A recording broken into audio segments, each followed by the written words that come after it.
বন্যার ক্ষতিগ্রস্তর জন্য মানবতা আমরা চাঁদা তুলে তাদের সাহায্যের জন্য ইনশাল্লাহ আমরা 2-1 দিনে শুকনো খাবার সহ ইনশাল্লাহ তাদের উদ্দেশ্যে আমরা যাত্রা করবো 2-1 দিনের মধ্যে।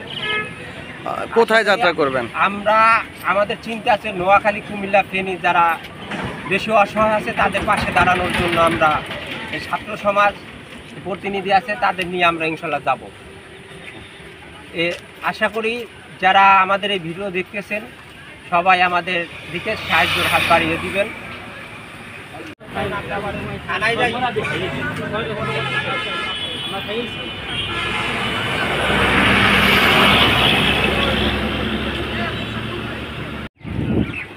নাম তো জানেন না, আমি বুঝতে না মেয়েরা ওই দেখতে দেন খাতা শেষে